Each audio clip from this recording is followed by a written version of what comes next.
Welcome to another exciting episode of Experts Eating Cake. My God, that's a mouthful. I'm your host, Michelle Thomas from the Happy Business Club. And today I will be talking with and chatting with and eating cake with an amazing expert. She's a really good biz buddy of mine, an absolute favourite of mine. She's an expert at getting purpose-inspired business owners to focus, get their heads on straight, and do the things that matter the most into their business.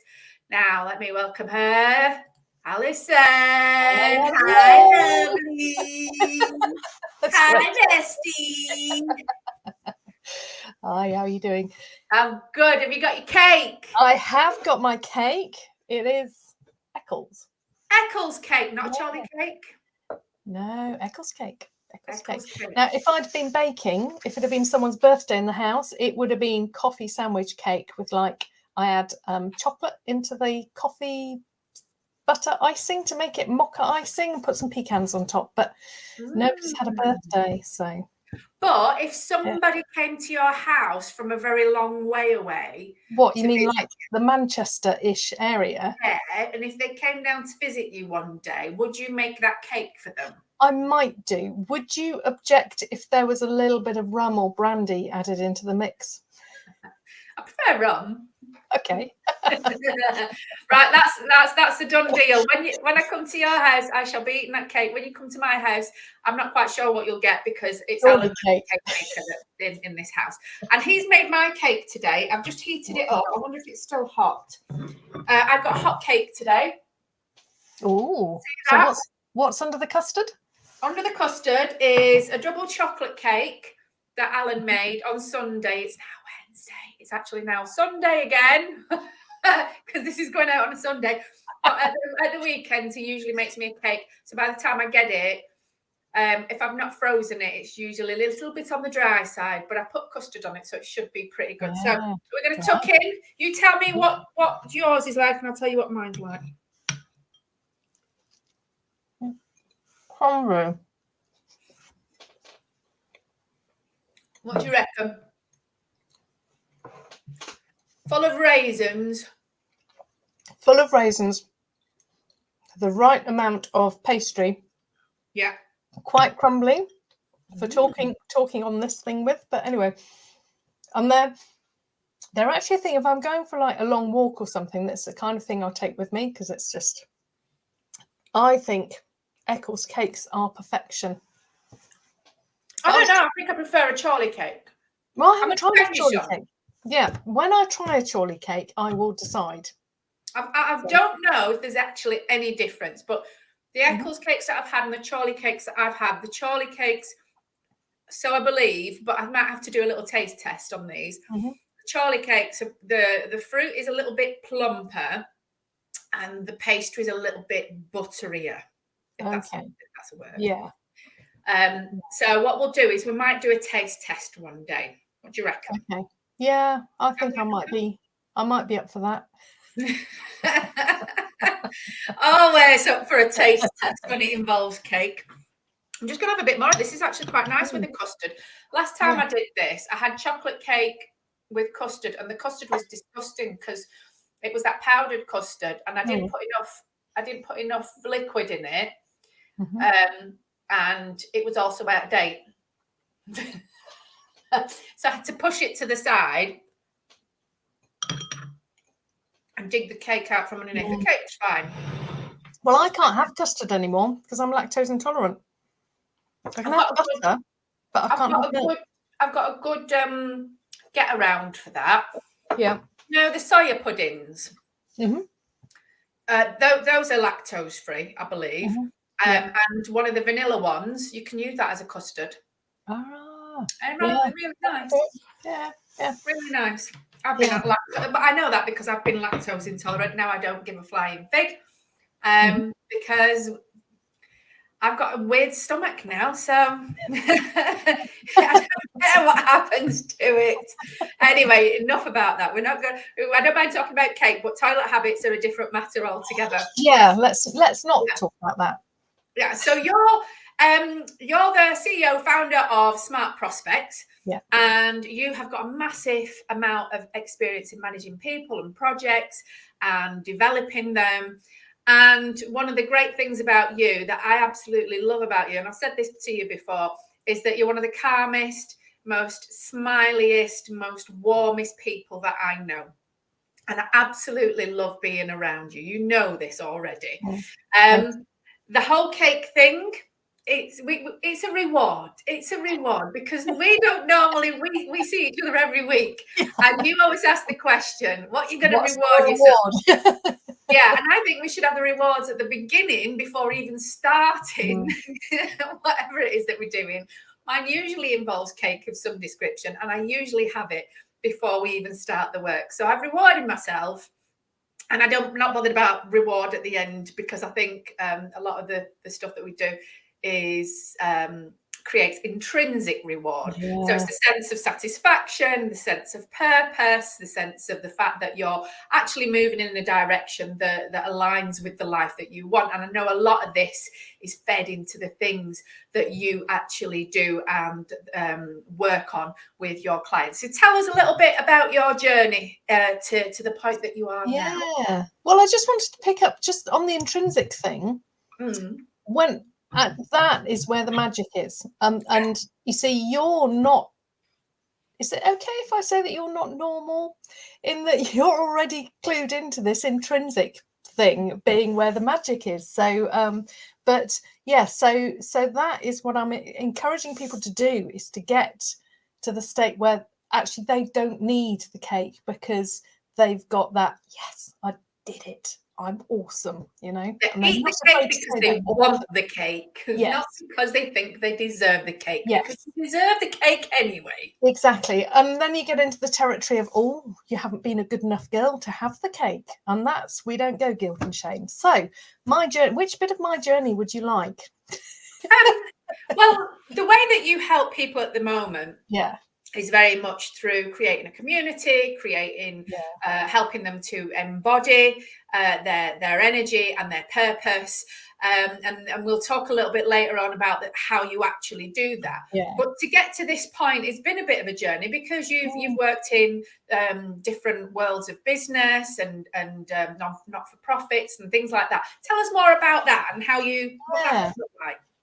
So I started out as a biologist. So I did a degree in biology, and I actually went and worked in research for a bit. And I was in the public sector because I worked for the Natural Environmental Research Council. And then I got, you know, people in their early 20s got loads of principles, and I saw the way some of them have none. Many of them have really strong principles. So I looked at how science was being funded, and I went, I'm not prepared to put up with this. So I went to financial services, because that's obviously a much more ethical place to be in the early 90s.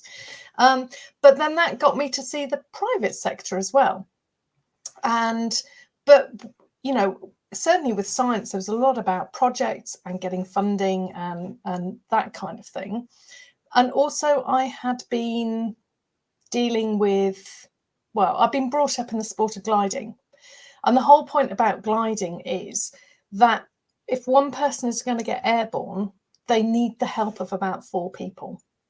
So it's very much a culture of you support everyone else in order to achieve things, you know, and you put back in more than you take out. So from financial services, where I was a financial analyst, and I saw the inside of a merger of 2 major companies, which is very interesting, with lots of interesting, I want to hear that story at some point. Maybe not there, but no. So and then I found myself, I married someone in the Navy by this stage, so I found myself moving to Plymouth with a 1-year-old, and we were in a new village, and I walked into the village playgroup, and I'd only been there for 1 session, and then they stood up and they said, well, the thing is, this is our last session. I said, what do you mean it's your last session? I said, well, we can't get a treasurer. And if we don't have a treasurer, then we can't stay open, we've got to shut. And I said, well, I don't know any of you, and you don't know me, but I could be your treasurer. And that was in 1997. And being involved with that playgroup, we ended up having a project to refurbish a different building in the village And I learned all sorts of things about what I knew quite a lot about projects and things, but I learned a lot then. And then someone said to me, so we did fundraising events, we project managed it. All of us on the committee, by the time we got to the end of it, we'd all had an extra baby. So we'd done this huge You were project. busy then. Yeah, we'd done this huge project with like sleep deprivation and hormones and tiny children, and God knows how we did it, but we did. And someone said, "You're really good at this. You need to set up your own business." So in 2001, I did. And then I found out that actually there's a thing called development management, which they don't advertise in school careers, and that's kind of managing the set of interventions that you make in order to bring about a beneficial outcome. So it might be an organization, it might be a community, it might be an individual. So I ended up getting my master's in it, and for years I've been working in the not-for-profit sector, and that was going pretty nicely. I'd done a lot of training, and then COVID hit. Yeah. So, and story. Yeah, and then my major client, not-for-profit, they were quite concerned. So obviously they were like cutting everyone back with their amount of activity because they're a client and I wasn't an employee. Obviously I couldn't be furloughed. So it was like, well, what do I do? So I started scrabbling around trying to think, well, how can I deploy all my skills and experience in a way that will help individuals? So I initially looked at helping trustees. There are many excellent trustees out there, and people watching this may well themselves be trustees, but you will all know at least one person who will ask for help. And then when you offer it to them, they may be male and they may have been very experienced in the city, in the private sector, but they'll say, well, in my vast experience, of course, I know everything. And it was soul destroying to try and help these people. Yeah. But in learning how to take my business into an online space, I met amazing communities full of purpose-inspired people who are running their own businesses. And I realise it's the purpose-inspired thing that really matters. And there's also this thing, if a rational person looked at someone, if a rational person said, here you are, you can run your own business, you can do, it's great, it's wonderful, but it's actually slightly insane. And it is. So, there are all these amazing people that are doing amazing things to help other people to do their thing. And I am now deploying my skills that I've learnt, my skills and experience that support those people to do those things more effectively. Because you do it brilliantly. Yeah. You do. You do. The thing I love about you is how you make everything seem so possible, so calmly, and you help and support the people that you're working with all the way through it. You've got this thing, right? Usually I ask you to give us the basics, but there's something very specific that you do to me at least twice a month. Yeah. Do it now. Come on, do it now. Put it up in the air. Put it up. You know what I'm talking about, don't you? Ready? Yeah. There we go. I get shown this. It's like a red card in football. It's a gold card because it makes things possible. Yes, it does. Whenever I'm getting a bit fizzy or a bit overwhelmed or a complaint or whatever, this card goes up. And it's the vitality triangle, and it's one of the key components of everything that Alison absolutely stands for. Could you tell us about it? Explain it to us. So it actually emerged from, I'm just going to take it down for a second. So it emerged from working in, for 20 plus years with people who were trying to get projects done. I've seen a lot of failure. I've been involved in some failure as well. And I was dealing with another organisation. It just wasn't working. I was going, what's going on? Why isn't it working? And I realised they hadn't got the right people involved. And the people they did have involved, they weren't communicating with. And I was just trying to distill out what makes something sustainable. So this works for organizations. On that side. It works for organizations. This is all mirror imaged. I can't. I know, it's a bit weird, isn't it? Right. So this works for organizations, for projects, and for people. Yeah. So, and this is how you work well with, sustainably. So if we're talking about sustainability in this instance, and we're talking about people that run their own businesses, what we're talking about is you being able to work effectively without burning out. So, and you'll notice this is challenging. The fine point, this triangle, is deliberately this way up. Do you have a lot of women watching this? What's your population of your community? My community is mainly female. Right. You'll notice this is also womb shaped. This is not accidental. Right. So you've got everything balanced on the point of purpose. So why are you doing that thing? Should you be doing that thing? So, what is the bloody point of doing it? Do you have a point of doing it? If you don't, please stop it. Which brings us on to capacity. So do you have the time and energy to be doing that thing well? Do you actually need to say no or not now? Or do you need to rearrange things to increase your capacity? And then finally, connection. So this is connection to the people. So this is your network. This is about having the right people involved. It's also about having the wrong people not involved, because that can be the quickest way to screw something up, is to have the wrong person involved in something. So, and it's also where you'd have celebration. So this is your connection to self. So how do you celebrate? How do you, when you've done something, I mean, the best, quickest thing to do is to go, yes, yes, real embodied, yes.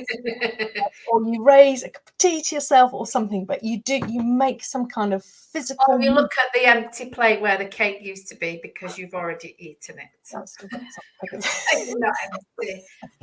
I've still got some. Yeah. And so basically you can look at sort of on the three levels of it. So you've got your organization, which is your business, your work projects, and your individually. Doesn't matter which way up you put those, but you can look at the three triangles on those three different layers of the three corners and actually work out where your weaker areas are. And it can help you to work out whether you should be doing something. It can help you work out where you need to nurture yourself or ask for more support with something. So I like the fact that it's called the vitality triangle as well, because it's such an expansive word, such an energized kind of word, and I think it really fits everything that you're trying to. It's just so simple. It's so simple. It's like, I think that's why you keep holding it on to me. It's like, point your finger, you don't even say anything, you're just like and I'm like, it's usually that one, and it's usually capacity. Purpose and connection tends not to be too much of an issue.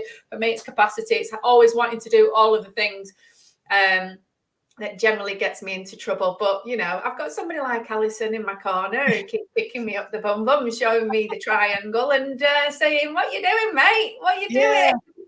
So I saw someone in one of there's a co-working space that I use. Can I put this down now? Yeah. So in a co-working space that I use, and she was knackered, and she said, "Oh, I really want to have a nap and then go for a long walk." And I was like, "So what are you doing here then?" "Oh, I've got loads of things to do." I said, "Yeah, but what do you need?" She said, "Oh, I'm just so knackered. I've been working really." She'd been working really intensely, and it's like, what are you going to achieve here? Why don't you just go and have a nap, go for a walk, connect with nature, and then come back to this later? She went, "Oh yeah." I think the other side of that is the whole doing the things that matters. So in as much as sometimes you're just overwhelming yourself with lots of things, the flip side of it is sometimes it's not necessarily about resting. It's about being more focused and structured with the things that need to get done. Yeah. Because there's lots of things in our businesses that we don't particularly want to do. I've got my own way of dealing with things. Most of it's got, purpose. You're going to keep doing it the whole way through, aren't you? I should be used to this by now. So my way of actually making it a lot easier to do the things that, that are just, I call meh, is adopt an attitude of meh magic. So I put something else in with it to make it more fun. So it might be music, it might be dancing, it might just be whatever it might be. It might be just like a brain dump of ideas or something that'll get the juices flowing. But your co-working space, which we'll talk about a little bit later, but your co-working space as well is a really great place to kind of condense your focus to a place where you really get stuff done. Yeah. And I've been coming to that for quite a while now.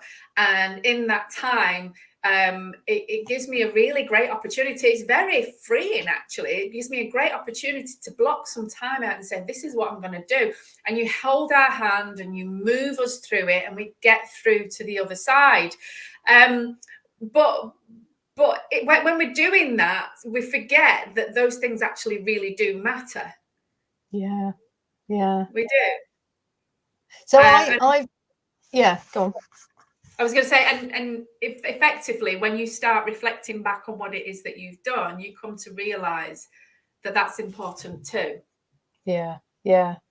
I really value those sessions because that's when I get the really dull stuff done. And I find myself sort of during the week going, oh, it's okay, I can do that on Tuesday. Amazing what you can do on a Tuesday. Yeah, but you've got other people. I mean, the other week someone said, oh, I'm really glad you lot are here because otherwise I'd have been lying down watching Homes Under the Hammer. Yeah, that's the way it is. That's the way, a bit of community as well. It's great. Yeah. Over the years, so you've been through we've been through a lot of different types of places. You've worked in a lot of different types of places, and the common thread throughout all of it was developing projects, developing organizations, and developing people, and being able to manage that in a very sustainable way. What during that time has really surprised you about what it is that you were doing and what you were learning? I think it's this is really difficult. I mean, you asked this something. It's difficult to because it seems so natural to me. So I suppose that part of the surprise is finding a thing that comes naturally to me, and also something, because part of the way of approaching it is systems thinking, which is kind of standing back and looking at the whole thing and going, oh yeah, it's that bit there. But the superpower for that is daydreaming. And I'd always been told, come on, Miss Doze, what are you doing? And stop, she's daydreaming again, But it turns out it's a superpower. So yes, it is. Yeah. And then I suppose the other thing as well is what happens when you encourage people to do something, and so, I mean, there was one woman when I was doing community development in East Cornwall, and she hadn't passed many exams at school. She got young kids. She was working in the China Clay area, which is a really deprived set of villages. And she was working sort of in the community centre. No, she wasn't. She was volunteering. And on the phone one evening, I talked her through how to do a mail merge. And so she did that for the volunteering thing. And then she phoned me a couple of weeks later and she said, thank you for doing that. I have now applied for and got a job. And it was like, because she was there thinking she couldn't do it. She didn't have the ability. She hadn't done enough at school. She wasn't, it wasn't going to be possible for her to do something. I talked her through it. And there she was going out getting a job. And she was so chuffed. And I didn't think I'd done very much, but it had really made a difference. You really made a difference, yeah. Oh, you're such a lovely, sparkly person. You're always going to make a difference. Definitely make a difference to me. That's why you can't get rid of me. Hard as you try, I just keep coming back harder. So what about some misconceptions then? Are the things that people think about the work that you do and the way that you do things? And you can talk about your embodiment coaching as well, because that's another string to your bow that you incorporate into the way that you do things. And I think it suits you to a T because of your beautiful, calming nature anyway. But what kind of things that people think about that you say, no, that's actually not right, this is the case instead? Well, I'd say the biggest one is this whole thing of if we, oh God, it drives me bananas. The thing about getting up at 5 o'clock in the morning and working flat out, really working ourselves into the ground is the way to success. I don't think so. I really don't think so. I know for some people, they get up at, it works for them because they're early birds. But then there's the whole thing where there's this sort of, well, if you're not getting up at 5, then you're not all in. And therefore, that just drives me up the wall, because we need to work in a way that works for us. Yeah. And that's where you get maximum efficiency, is when you're working with the flow as opposed to against the flow. But there is something that you say that kind of like contradicts just exactly what we said. And that is, go on, say it. Is that the resistance is where the gold is? Resistance where the gold is. I was so impressed by that when we were having a conversation that I've put it in my upcoming book. So you're quoted as saying that in my upcoming book. But tell us some more about your thoughts around that. I couldn't believe it when you said it was one of the quotes in your book. That's just, wow, it's just amazing. So I got in my life, I have been the unfortunate recipient of life events. You might relate. Yeah, maybe. So anyway, I found myself carrying around some trauma-y things. And in 2010, I went to meditation retreat for the first time. And I've been gradually getting more and more into that, especially the embodiment meditation practices, because I also, from there, I discovered Buddhism. So, but in these retreats, when you're sitting on a cushion, what I found, and you're in a circle and nobody's really talking much, what I found is that wherever I was finding resistance, that was where the solution was going to come from. Mm-hmm. So for the first few years, I used to really struggle with it. But now when the resistance comes, I go, oh, this is good. I'm going to get something. It's like a big sign going. Yeah, there's information to emerge. It's like, when you're digging for potatoes and you get those little nuggets of potato coming out of the soil, and they just, they look like jewels. So it's like that. So basically, if you're resisting something, or if you're finding yourself saying a really definite statement like, I'm not the kind of person who does that, generally you'll find there's a contradiction in there somewhere, and then that can kind of lead on a pathway. What are you experiencing in response to that resistance? What is that showing you about what the true answer is? Start asking yourself if that thing that you've just said is actually true, and then just kind of let it emerge over, it might take 2 or 3 weeks or something, but you'll get the answer coming up, and then you can use that to make different choices. So this is why I bloody love you. Even the way that you tell it feels so calming. It feels so like, oh, that makes total sense, Alison. Yeah. I do that, and it should be so easy, and we just figured it all out, and not a problem. And that's always the way that I feel with you when I'm working with you or when I'm doing anything. Even the challenging stuff doesn't feel that difficult. You're magical. You're magic. I fundamentally believe that people know what's best for them. Basically, sometimes they don't admit it.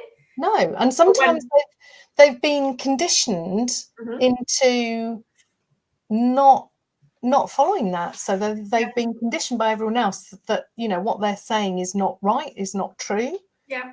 And let's face it, it's not sometimes, and it's not some people, it's literally all of us in some way, shape or form, isn't it?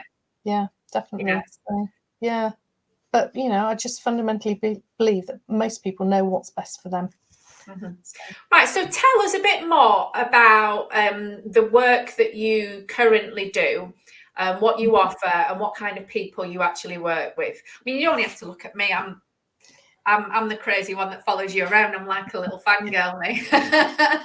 But you do work with lots of other people that are not like me as well. Well, but lots of people that I work with they have got a community. Mm-hmm. Actually, I'd say most people have got a community. I didn't set out to do that, but that's kind of what's happened. I think it's probably the purposeful people that are working to support other people in their endeavours. So they're purpose inspired and they care about other people achieving things. Yeah. So those is exactly what you do as well. Yeah, exactly. So we're kindred spirits. And then, so what I do, because I'm an experienced facilitator, so I was like, okay, so, and I had a few things where I ended up kind of facilitating workspaces, co-working down at the brewery, for instance. Somehow I ended up holding. That's not difficult, is it? No. No, it's coffee and cake, during the right. You'll not believe anything. So what I decided to do was to facilitate virtual co-working sessions once a week. So we work 9 till 12. I've been in some virtual co-working where you spend 3/4 of an hour going around the group with everyone saying whatever drama they've got going on, because we all have dramas. That's fine.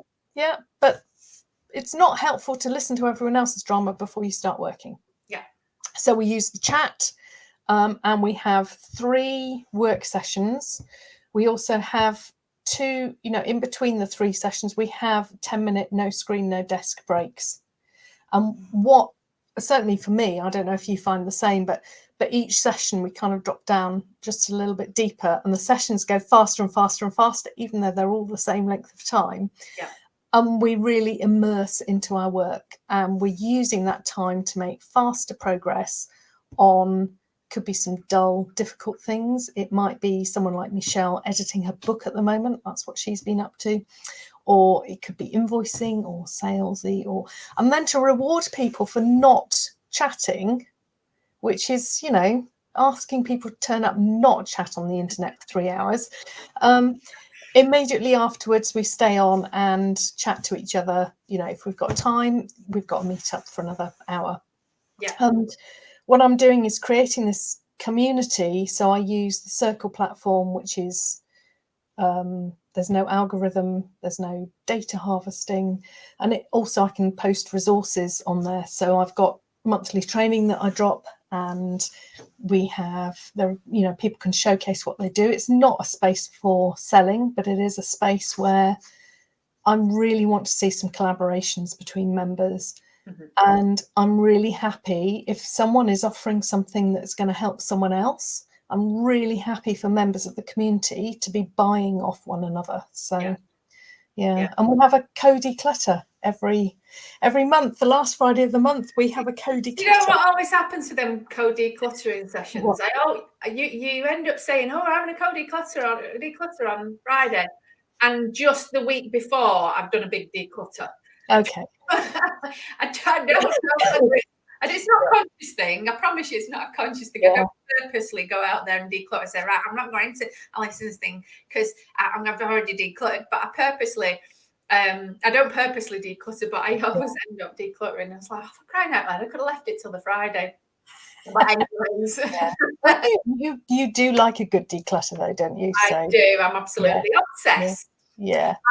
Last week I decluttered my little lad's bedroom, and it was literally all I says, right, what we're going to do is we're going to take all your clothes, we're going to get you to try on your clothes, ones that don't fit you anymore we'll put into a bag, the rest of them we'll fold it up nicely, and when we get sorting out, because we're redecorating his bedroom, and then I says, right, well, we'll do your toys as well. So we did all his toys, and he was getting like a little reward at the end of it, little toy, because he'd helped me declutter and everything.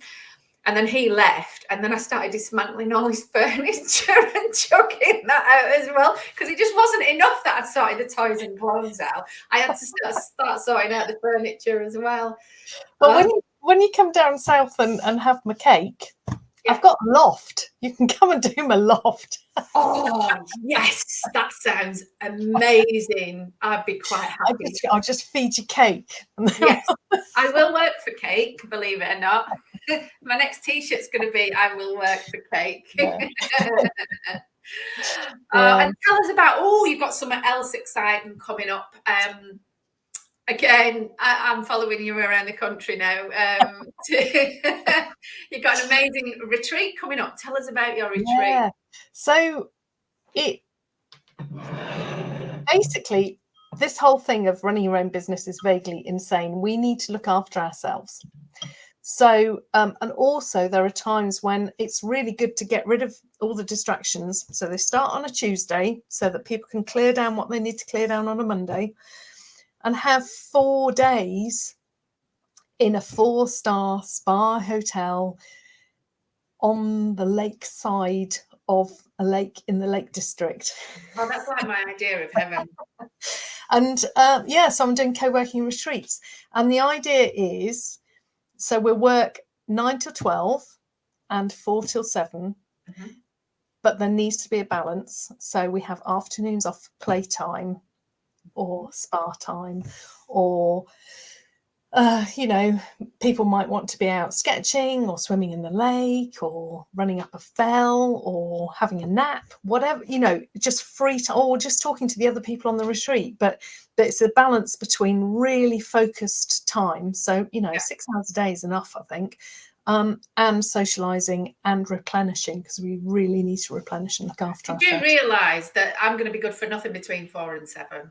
I'm not going to do any work between 4 and 7. Oh, no, but that's the idea, is that if we're working hard in the work sessions, we're doing what we need outside the work sessions. So if that is not speaking to anyone, that's what you're doing.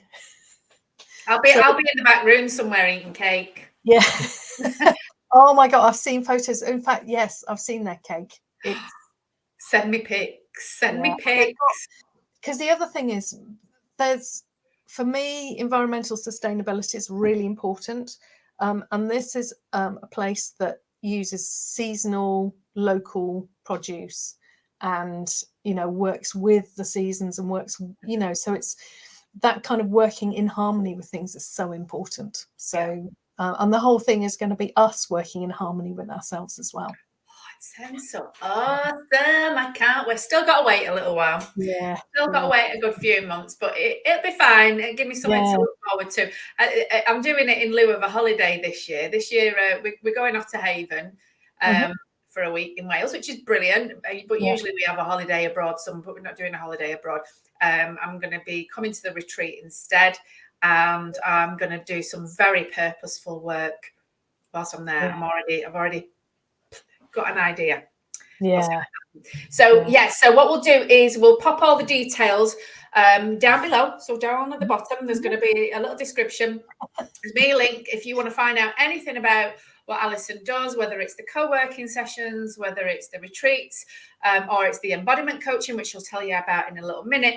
If you literally just go down, and then in the description click the link, and it'll take you to exactly the right place so that you can find out lots more information and take it further if you so wish to do so.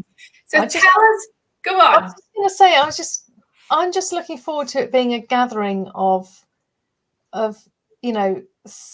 people who want to make a difference. And I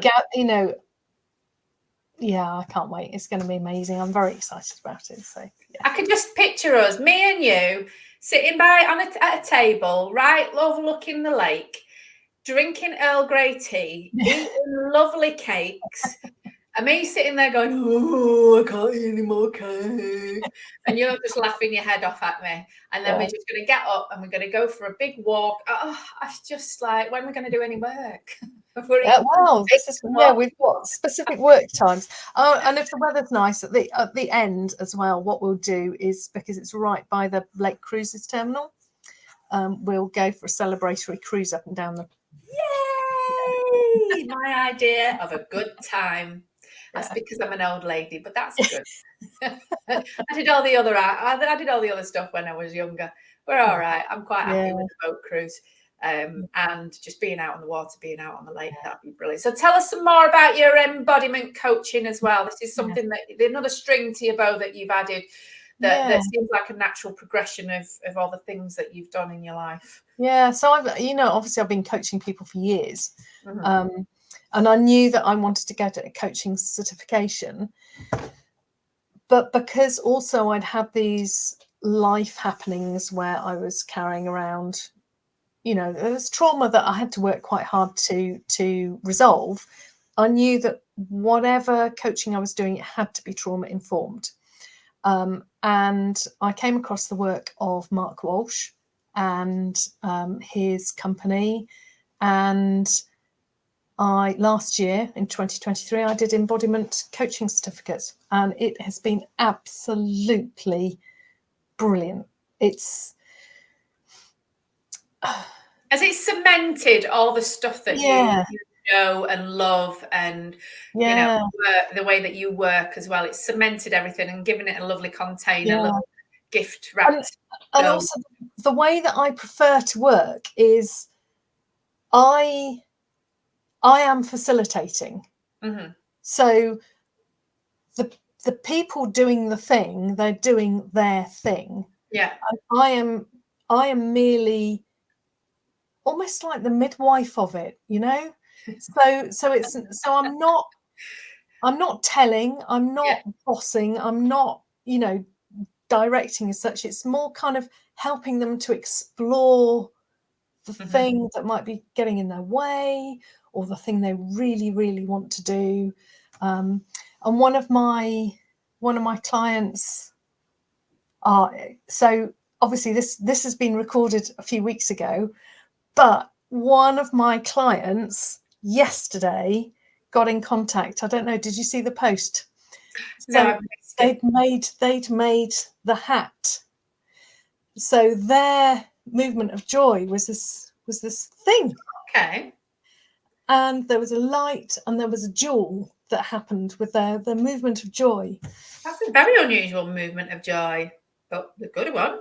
Yeah. So the thing is that we all have a thing that we just have to do, and we go, oh yeah, that's and you just. Well, mine's my photo face.